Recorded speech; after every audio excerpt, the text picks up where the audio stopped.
আজ তো আমাকে সব কথা বলতেই হবে মা। আজ যে আমার বিদায়ের দিন।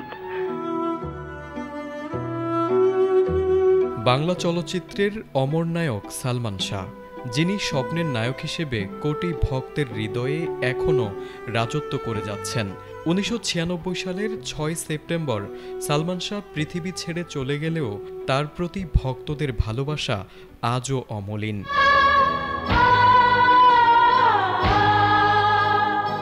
এই মহান অভিনেতার জীবনে রয়েছে অসংখ্য স্মৃতি, যার মধ্যে অন্যতম তার ভক্তদের প্রতি অগাধ ভালোবাসা। সালমান শাহ শুধু সিনেমার পর্দায় নয়, বাস্তব জীবনেও ভক্তদের ভালোবাসাকে মর্যাদা দিতেন।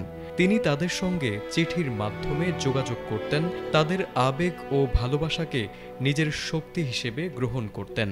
সম্প্রতি সামাজিক যোগাযোগ মাধ্যমে ভাইরাল হয়েছে সালমান শাহর একটি চিঠি, যা তিনি তার এক ভক্তকে লিখেছিলেন।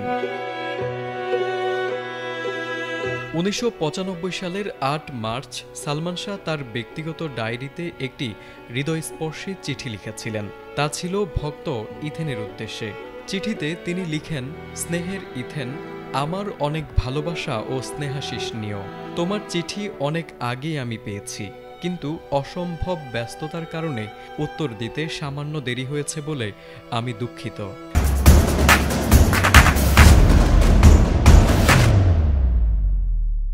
মাসুম ভাইয়ের কাছে তোমার কথা অনেক শুনেছি।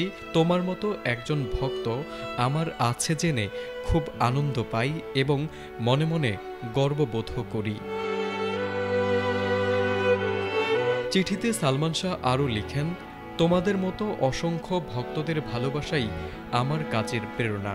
তোমাদের এই ভালোবাসা আমৃত্যু যেন আমার সাথে থাকে, এই দোয়াই বিধাতার কাছে করি। ব্যস্ততার কারণে অতি সংক্ষেপে চিঠিটা শেষ করতে হচ্ছে বলে আবারও ক্ষমা চেয়ে নিচ্ছি। ভবিষ্যতে আবারও চিঠি লেখার আমন্ত্রণ রইল। ইতি সালমান শাহ। ভালো আছি, ভালো থেকো, আকাশের ঠিকানায় চিঠি লিখো। ১৯৯৩ সালে কেয়ামত থেকে কেয়ামত সিনেমার মাধ্যমে রূপালী পর্দায় আত্মপ্রকাশ করেন সালমান শাহ। মাত্র ৪ বছরের ক্যারিয়ারে তিনি ২৭টি সিনেমায় অভিনয় করেন এবং একের পর এক হিট ছবি উপহার দেন। তার অকাল মৃত্যু বাংলা চলচ্চিত্রের জন্য এক অপূরণীয় ক্ষতি হলেও তার অভিনয়, ব্যক্তিত্ব ও ভক্তদের প্রতি ভালোবাসা তাকে আজও জীবন্ত করে রেখেছে কোটি মানুষের হৃদয়ে। আজ তো আমাকে সব কথা বলতেই হবে মা। আজ যে আমার বিদায়ের দিন। তারেক আজিজ, এটিএন বাংলা।